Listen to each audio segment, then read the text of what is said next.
If you're like many shoppers, you love to find a deal online. Or you shop online because it's so convenient. And you probably know thieves love to go online too, to try to steal shoppers' credit card information. When you're shopping online, you can start protecting your credit card information by investigating the website you're shopping on. Make sure the online retailer lists a real phone number and a physical address. Read the site's privacy policy and search for reviews and ratings of the retailer. You can read more about safe shopping online at STCU's financial education blog. Go to stcumoney.org. Spokane listens when business talks. Welcome to Business Talks, the region's only local business radio talk show with your host, Ryan McNeese. Business Talks is brought to you by STCU. Now, let's get down to business with Business Talks.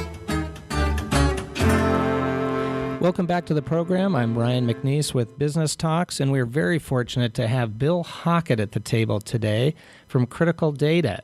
Thank you, Bill, for joining us. I'm happy to be here. Let's jump right in and talk about what Critical Data does. Let's talk about that a little bit. Critical Data is a company we just last month celebrated our 30th year in business. Our entire focus is on helping organizations and companies to grow, to become more profitable, or in some cases, to survive. And how does a client come to you? What are they usually? Are they finding a challenge in their business and they reach out to you and say, "Can Critical Data fill this resolution?" I think the best analogy is we've always considered ourselves doctors for business.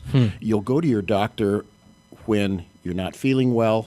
But you could also go to your doctor when you want to be put on an exercise program where you can grow stronger. Preventative care, if you will, for a business. And grow healthier. So we work with companies that are in growth modes that need to understand how should we grow, where should we grow at all. And we work with companies that are experiencing some sort of a virus or a challenge. Right. And they want to know what can we do to really change this.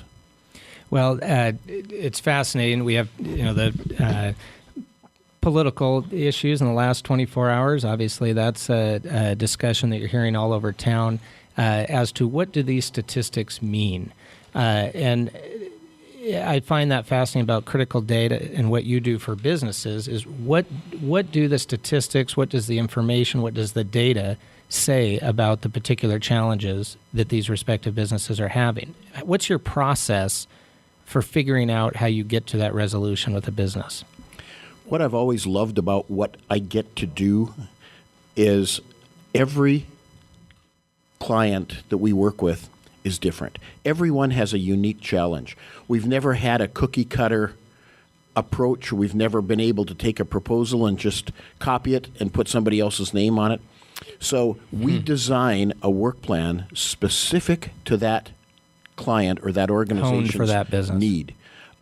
It almost always starts with building a foundation on due diligence or qualitative, in-depth market research. And we never have considered ourselves consultants per se that come in and basically are providing information to a client based on a past experience they've had. We've always rather looked at the data to tell us what is the situation with this particular client we're working with. And what would you say the percentage of clientele comes from the Spokane region versus throughout the United States? In all of the years we've been in business, I think there's been two reasons that we've survived and we've been able to remain in this business and do quite well. One is we've never relied on Spokane as our base. We've always had between 5 and 8% of our total client base from Spokane, anywhere a maximum of 8%. Was that model intentional from the very beginning to not necessarily rely on a high percentage of the Spokane region clients? It was intentional because we had seen a lot of other companies, service-type companies, relying on Spokane, and their business really fluctuated. And I think the other thing we've had to do is we've become generalists. In other words, we didn't specifically focus on one industry or one specific area of specialty. So we've had to become generalists, and that means we work with all types of businesses, all sizes of businesses, anywhere. I actually completely agree with you on that model. And in the legal world, it was really the buzzword for 2 decades to specialize. And although different professionals, whether it's doctors, lawyers, et cetera, oftentimes do specialize, from a business model perspective, I think that the ability to cover a lot of different areas that have a nexus makes a lot of sense. And obviously that's worked for you over the years. It really has. So in the early years of the business, and I actually have right in front of me here, our listeners can't see this today, but you were in Inc. magazine actually in 1996. How did that opportunity come about? I'd imagine, Inc. magazine is a great magazine. That had to be a pretty good promotional opportunity. It was. We were interviewed. I didn't think anything of it, and then we appeared on the cover. I think it was late in the year, November, December, something like that. Yeah, December 1996. And you look exactly the same. Thank you. It really helped to. It really helped position our company as somebody who really thinks far outside the norm in helping clients to solve challenges to help them grow. And it got us in the door with a lot of larger companies we would have never been able to get into credibility otherwise. Almost all of our business has come to us over all of our life by referral. Well, and I think you're correct in that the credibility that an Inc. magazine would provide in 1996 for those bigger corporations to identify, hey, Bill Hockett and Critical Data is obviously somebody we need to be talking to for solutions in our business. I think that probably had to be a fairly defining moment. And I think in 1996, my understanding is you did have offices, I think, on the West Coast and the East Coast. Did you have those offices in 96, or did that come later? We, in the mid-'90s, we started developing separate LLC partnerships with large independent CPA firms across the country. So our offices were in their offices. And we had 16 separate LLC relationships from Bethesda, Maryland, and Virginia, that area, all the way across the country to San Luis Obispo, California. And the CPA firms, really, we found that what we do and how we did it worked hand in glove with a CPA. We never would come into a company and immediately start telling people, here's what we're going to do to change, or here's how we're going to help you. We always wanted to rely on a bedrock of good, solid information specific to their market, their industry, their challenges, their competition. Well, that makes sense. From the CPA's perspective, I mean, they're going to see some objective data. Exactly. Stripped down from the emotion potentially of some of the executives, but rather you're seeing stripped down objective data, and that data leads you probably to that next conversation with the business owners. So the CPA firm really became our field sales force. They would go out to one of their clients.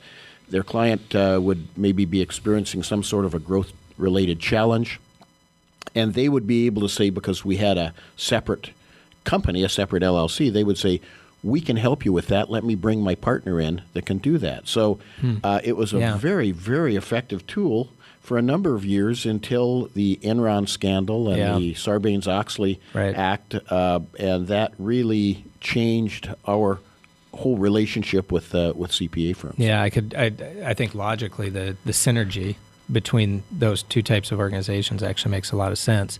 How do you think Critical Data differentiates itself from other organizations maybe doing something similar to you in the marketplace? Although I can't say, I think the reason I wanted to have you on the show, I don't think there's a lot of people doing this type of high-end drilling down on these types of challenges in a business. What do you think differentiates Critical Data?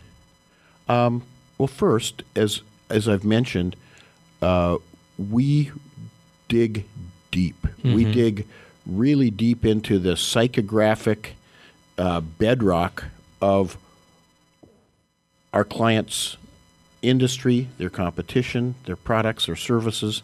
What I'm hearing you say there's what really makes these industries tick. What makes a consumer tick in relation to those products or services? Right. We don't necessarily care whether somebody likes Pepsi-Cola or Coca-Cola. Okay. What we care about is, why do you like Coca-Cola, and what specifically is it going to get to make you taste Pepsi-Cola in order to make it change? We want to get inside their head. We're more sociologists for business. Right. We're asking why a lot. We take that information, and I think our value has always been really examining and cross-tabulating the data to be able to develop a plan of action based on what we see in the competitive marketplace, in their target customers, in their lost customers, their current customers, and develop a plan. I think the second thing is we've learned a long time ago that change is very, very tough Right. for a lot of business owners. Even if they're asking for it. That's what's interesting. Is Exactly. sometimes they might be communicating, Bill, we need to change. We need to change in this particular sector of business. But do they really want to change once you provide potentially a reasonable solution? So when we're sitting with a client, one of our questions before we even begin an engagement is, if we find that there are some right angle turns that have to be made in a business, those turns may be painful. Right. Do you have the courage Right. to move forward? Are you willing Because to implement if you this? don't, and it'll take a lot of courage and strength on your part, but if you don't, let's save each other a lot of time right now. And I think the other thing is we use a lot of sensitivity, and I think that we have a very good chair-side approach at working with a company through that change. There's a lot of nuance to that in terms of that communication. Let's take a short break and come right back with Bill Hockett at Critical Data and talk more about how your process works and how you really do, as you said, dig deep and drill down on some of these solutions and challenges. Thank you, Bill. I appreciate you being here. Good. Thank you.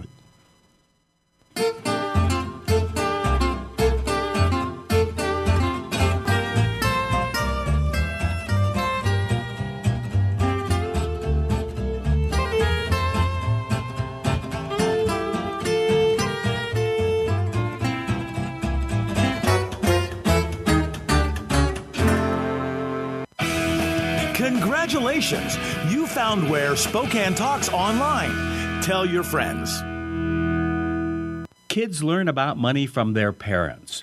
They know whether you tend to save up for fun purchases or pull out the credit card when temptation strikes. Since they're learning from you, talk to your kids about using their money wisely. Start by admitting your own mistakes, talking about your family budget, and discussing the importance of sharing some of your money with causes that are important to you.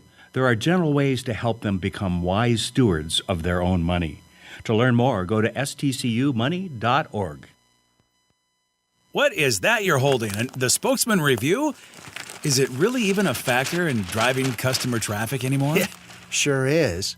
Here, close your eyes and imagine a few people with $5 bills in their hands standing outside the door of your Okay, business. I see them. I like it.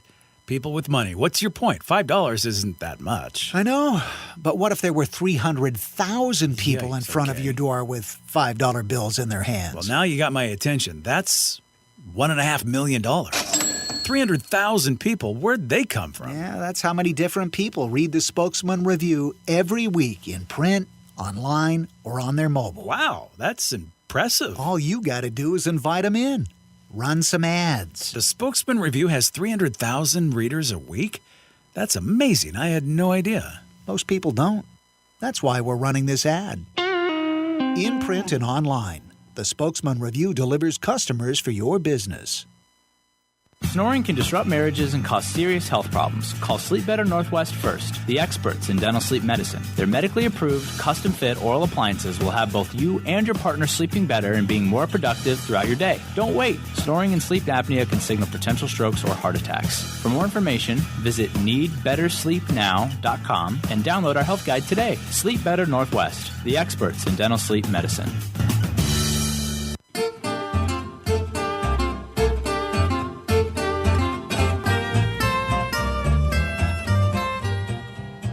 Welcome back to Business Talks. I'm Ryan McNeese, and here with Bill Hockett of Critical Data. And Bill, a word you used earlier, psychographic. Psychographic. Let's drill down a little bit on what that means. Most of us understand demographics. Demographics are age and income and just the general way of describing an individual. Psychographics takes it to the next level. It's much more who you really are. How do you spend your free time? What do you read? What do you do? What kind of clothing do you use? And it's the psychographic information that really tells you a lot about people. So in a sense, you have that general information. Where does someone live? What's the income? What car do they drive, et cetera? But then drilling down and saying, what does that information actually say? Exactly. Therefore, how does the person act in a given situation? Exactly. Once you tabulate and or aggregate this information and you parlay that to the organization you're working with, how do you integrate that and make sure that they actually use it the way that you're prescribing, if you will? We're always going to tell a client something that may not be what they want to hear, but it will almost always be something they need to hear. So even though they've reached out to you because they've potentially identified, hey, we have a problem in this area, and you give a reasonable solution, you're saying that sometimes that solution, they don't want to hear it. They don't want to implement that potentially.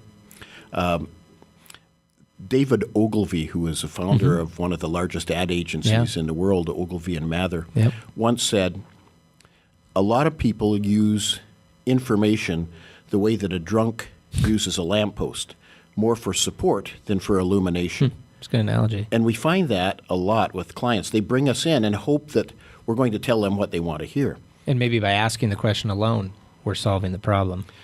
Exactly. So when we first started, we would do a ton of work on a project and a lot of due diligence and come back with a strategic plan and a report and a step-by-step process.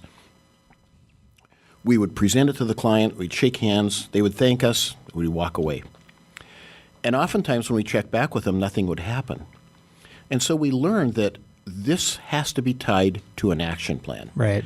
And so when we present the data, it's a part of a strategic planning process where we're going to sit with their team, we're going to go through the information, then we're going to determine what is our action steps based on this information, who's going to do what, when's it going to be done. And for us, our company is really measured based on providing a very definable and a very tangible result for our client. The only way we can do that is to make sure that we can help them move forward and implement that plan. Well, and from my perspective, when I ask you what differentiates Critical Data, that point alone speaks volumes to me, because a lot of times you'll hear the word consultant, if you will, and a package of data would show up potentially to that organization that asks for a resolution. That information shows up on their doorstep in a giant package of information that they don't know how to actually implement. And I think that's one thing you're definitely describing is you don't stop there. You have volumes of information that's been assimilated, but then you actually help transmit that information to actionable plans. That is different. We back a number of years ago, we were struggling with something I call USAs, unique selling advantages. What truly differentiates a company beyond the typical we care, we've been here a long time. Yeah, everybody's brochure says that same thing. Right, exactly. Right. And we struggled with that. So we asked our clients over the over the years, what makes us different? Why did you choose us? The one thing that we heard more than anything is that the agreement that we've signed with you is not as important to you guys as the tangible result that you provide. You really have a passion and a compassion for our company and for our growth. And knowing that really changed the way we hired people. It changed the way we operated. It changed everything because our focus is really, when we become engaged with a client, is how do we help this client to grow? How do we help them to, in some cases, we're doing a lot of turnaround business now. How do we help these people to survive, then put them on a path for growth? Yeah, that's interesting. Talk a little bit more about that in terms of what turnaround. Over the last 4 or 5 years, we've been brought in to companies by banks that typically see their line of credit in jeopardy. And so they bring us in to be someone who basically has the opportunity and the ability to make any change we want in order to be able to save the company. And we've engaged in probably 8 or 10 of these projects and teamed with companies. And it's an emotional process. It's taxing, but it's highly rewarding because the end result is we feel like we're able to save the companies and save employees and save their jobs. And so although you might be coming into a otherwise uncomfortable period in the trajectory of that business, obviously your goal is to take it to a better spot. Exactly. And you're seeing those results. Well, for years we tell the CEO or the manager that they have to make the changes, and change is difficult. When we're in these turnaround situations, we're the ones implementing the change. And so we're having to practice what we preach, and change is difficult. That is. How does technology come into what you're doing? And maybe what you did in 1996 when the Inc. magazine article came out, and how has technology affected what Critical Data does now in terms of delivering positive results for the organizations you work with? Wow, Ryan, yeah, we probably need another half hour. That's a session in and of itself. Yeah. What we do for businesses today and what we did 18 months ago is different, much less what we did 3 years ago or 5 years ago. And if we as a company aren't on the forefront of technology and changes and trends and consumer tastes, if we're not on the cutting edge of that, we don't have value to our clients, I don't believe. So we have to stay on the cutting edge. The way people advertise has totally changed. Where people and how people should spend their money to receive an ROI on that has totally changed. And changed rapidly. There's many things in business that's changed a bit over the last 5 to 10 years or 2 decades. But you look at a lot of the way media is being dispersed these days in terms of print media and print advertising, substantial changes and quickly. And whether these organizations can adjust that quickly. Well, all of us in our business become so entrenched into the day-to-day grind of the business. Oftentimes we don't have the ability to look up, pull ourselves away, and look at a 3,000-foot level to see where are we going, where's our industry going, what's happening competitively. And it's our inability to stay in touch with that marketplace and the ever-changing trends in the marketplace and the needs and the wants of the consumer that cause us to have problems in our business. Yep. Well, I think a cliche would be in any organization, any genre of product or service, in a sense, oftentimes an executive drinks their own Kool-Aid, thinking, well, I think this is just fine, because from internally, that's their perspective. But I think that's what you provide, and I respect that you're coming into these organizations that know they potentially have a problem, but they potentially have they've been drinking their own Kool-Aid too long. Do you see that these executives or managers are willing to turn over the reins for you to make the necessary changes, or Sometimes. allow them to make those changes? Sometimes they are. One of the things that we see is that if anybody just walks in and says to a manager or an owner, "You've got to make these changes," it's hard to convince somebody to do that. Absolutely. However, if I can sit and say to you, "Here's what 500 of your target customers are doing," here's where they're buying, here's why they're buying there, and here's how that compares with what you're doing now. Right. It becomes a lot more difficult to refute that. Right. Tough to argue with the data, as they would say. Exactly. Bill, I think what is the core of what you do, and I think why you're such an interesting individual to begin with, is your curiosity. And I think your business is as good an example of it as any, that I think your curiosity motivates you at each of these projects. Would you agree? Oh, Ryan, That's what keeps you going? I love what I do. Right. I have no plans to ever retire because I'm continually every single day learning. Yeah. And as a kid, my parents used to be just exasperated by me always asking why. And that's what a I great do today. book, by the way. I think you actually gave me that book, or I did. It is Ask Why. Yes. But that's what we have to do, is ask why. Yeah. And I think that's what most people in business need to do, is ask more questions. Become more in tune with your customer and Right. your marketplace.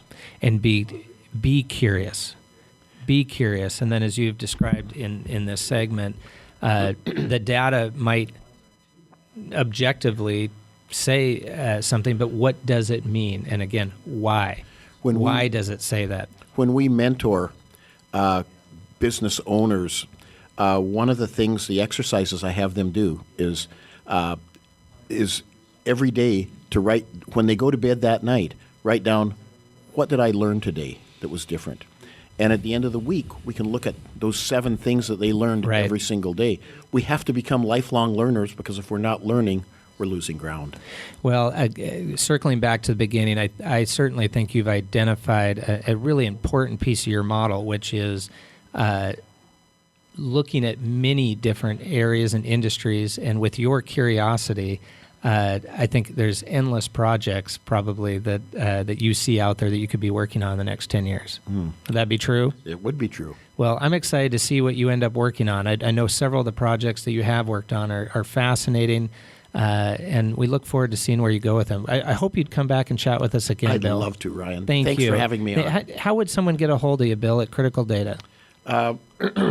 They could probably email me at and you could just you could look us up at critical-data.com. You can call us on the phone. You can I'm text friendly, and There's that technology piece. absolutely. Thank you, Bill. Appreciate it. I appreciate you having me on. Thanks, Ryan. Business Talks is produced in Spokane, Washington by SpokaneTalksOnline.com, which is solely responsible for its content. Ask a question, recommend a guest, and hear this program again online anytime at SpokaneTalksOnline.com. Business Talks is brought to you by our friends at STCU. Business Talks wishes you good business and a good day. What is a credit union? It's a cooperative, like a food co-op or a housing co-op, but the members share money. Credit unions offer the same services you'll find in a bank, but they're different from banks. First, credit unions are owned by their members, and credit unions are not for profit. Any money the credit union makes goes right back to the members in the form of low fees and good rates. To learn more, you can go to STCU's blog at stcumoney.org. What is that you're holding? The Spokesman Review? Is it really even a factor in driving customer traffic anymore? Sure is.